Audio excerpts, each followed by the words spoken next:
Howdy, gang, and welcome once again to the Duct Tape Studios. I'm Jeff McAleer, your host, here at the Gaming Gang channel.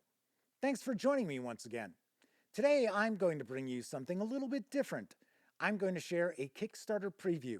And if you're familiar with the Gaming Gang, you know I don't do a lot of Kickstarter previews. But when I do, it's something which has really caught my eye and deserving of your attention.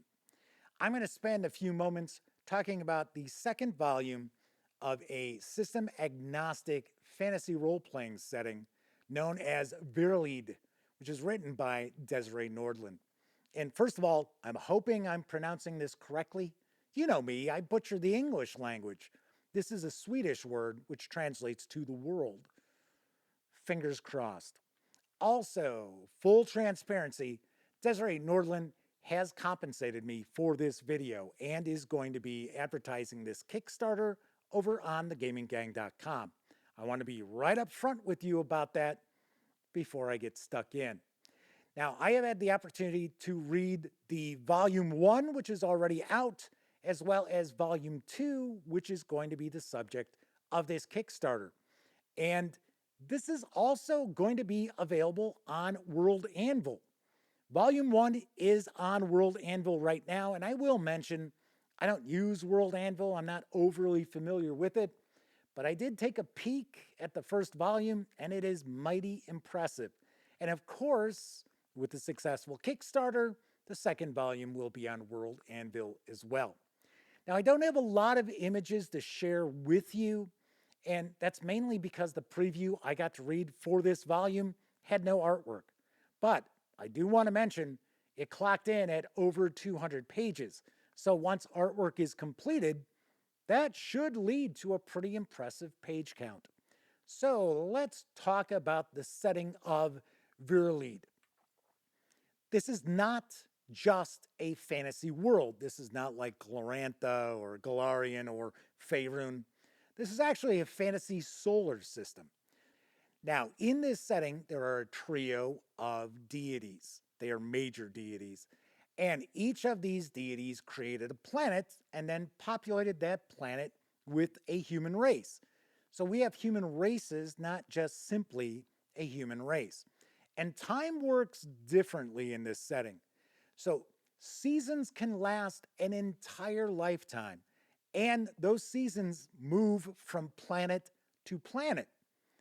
Now, speaking of moving, the peoples on these planets can migrate, but they can only do so when these portals open up, and these portals only open every thousands of years.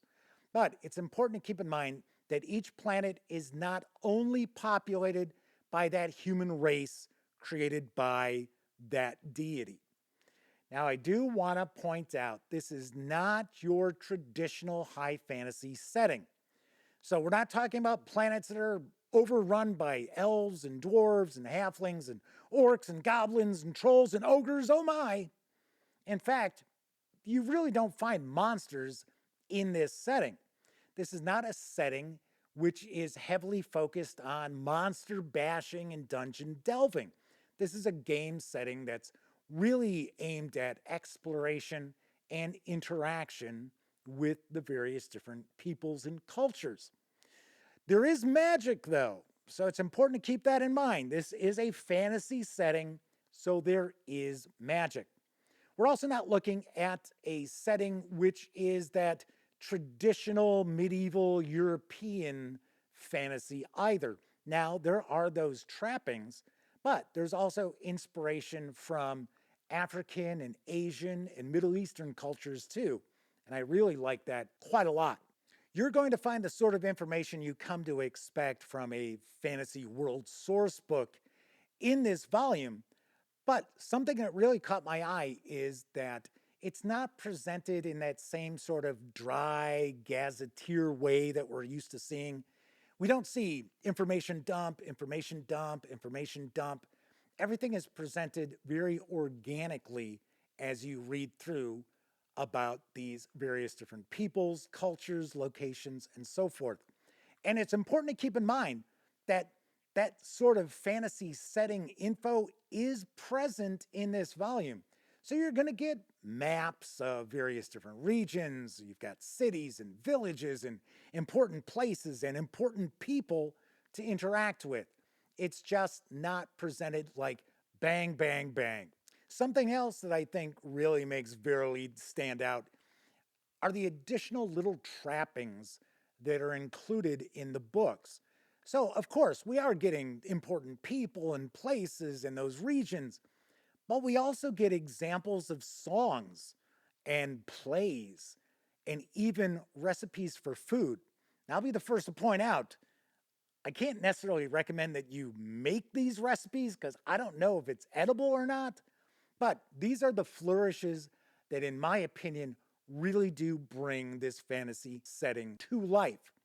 Now, as I pointed out, this is not a setting which is focused on dungeon delves and monster bashing, but that doesn't mean you're not going to have action and adventure and conflict.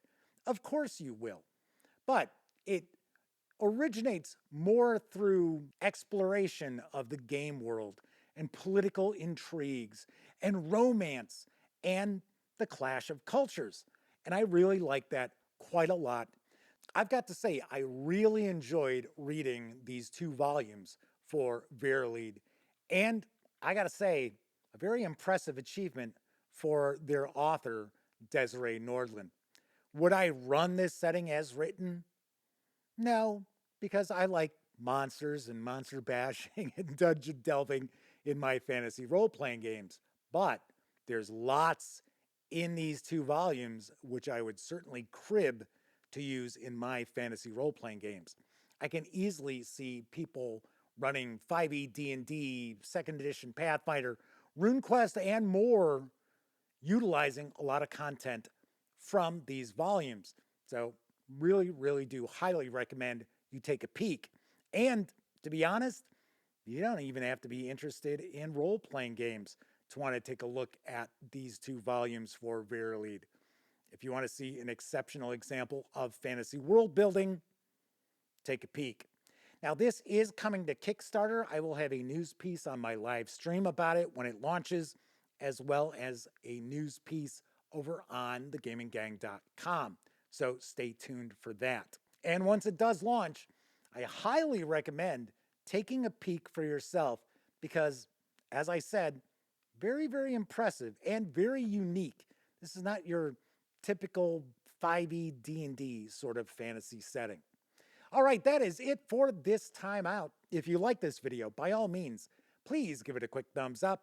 Subscribe to the Gaming Gang channel if you haven't already, and if you do subscribe, don't forget, ring that bell.